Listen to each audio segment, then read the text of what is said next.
আসসালামু আলাইকুম ভিউয়ার্স। তো আজকে আমি আপনাদের জন্য আবার একটা সিম্পল পোস্টার ডিজাইন টিউটোরিয়াল নিয়ে চলে আসলাম।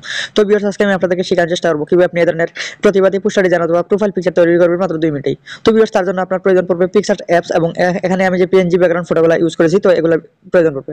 তো সবকিছুর ডাউনলোড লিংক এই ভিডিওর কমেন্ট বক্সে পেয়ে যাবেন। ফার্স্ট অফ অল আপনি এগুলো কষ্ট করে ডাউনলোড করে নেবেন।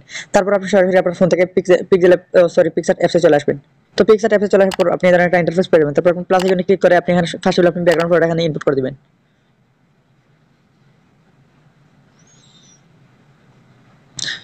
তো ভিউয়ার্স, আমি ফার্স্ট অফ অল ব্যাকগ্রাউন্ড ফটোটা ইনপুট করে দিলাম।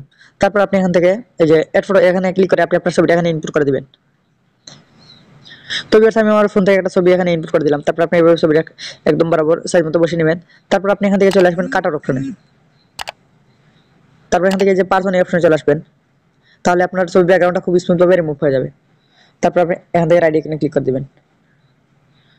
তারপর আপনি আবার এড ফটো এখানে ক্লিক করবেন। তারপর এখানে একটা শ্যাডো ব্যবহার করতে হবে।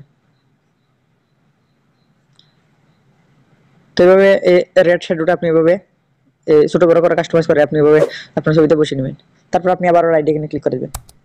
তারপর এখানে একটা টেক্সট কিছু লেখা দিতে হবে অথবা আপনার যদি আগে থেকে কোনো রেডি টেক্সট থাকে তো এখানে ইউজ করতে পারেন। তো আমি একটা টেক্সট আগে থেকে রেডি করে রাখছি, মানে লেখা। তো এটাও আমি দিয়ে দিব, এটা আপনি চাইলে ইউজ করতে পারেন। তো এড ফটোতে ক্লিক করে ওই টেক্সটটা এখানে ব্যবহার করবেন।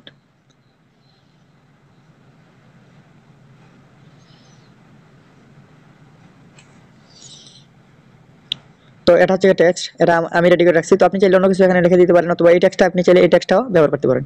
তারপর আপনি এখান থেকে রাইট আইকনে ক্লিক করে দিবেন। তারপর আপনি এই বর্ডার অপশনে চলে আসবেন। এখান থেকে আপনি একটা, যদি আপনি এটাকে প্রোফাইল পিকচার হিসেবে আপনি ব্যবহার করতে চান তাহলে আপনি এইভাবে এটাকে একদম 100 করে দিবেন, তাহলে এটা প্রোফাইল পিকচার হয়ে যাবে। আর যদি আপনি চান যে পোস্টার হিসেবে ব্যবহার করবেন তাহলে আপনি এখান থেকে এটাকে কিছু করবেন না, জাস্ট এখান থেকে এটাকে 1 অথবা 2 দিয়ে দিবেন। তারপর রাইট আইকনে ক্লিক করে দিবেন। তারপর আপনি সেভ করার জন্য এই অপশনে ক্লিক করবেন। তো এটা এখন আপনার ফোনের গ্যালারিতে সেভ হয়েছে। তো ভিউয়ার্স, এইভাবে আপনি খুব সহজেই মাত্র 2 মিনিটে এই ধরনের প্রতিবাদী পোস্টার অথবা প্রোফাইল পিকচার ডিজাইন করে দিতে পারেন। তো ভিউয়ার্স, এই ছিল আজকে আমার ছোট্ট টিউটোরিয়াল। তো আশা করি আমি বুঝাতে পারছি। তো ভিডিওটা যদি ভালো লাগে তাহলে অবশ্যই একটা লাইক করবেন, কোনো সমস্যা হলে অবশ্যই কমেন্ট করবেন। ধন্যবাদ ভিডিওটা দেখার জন্য।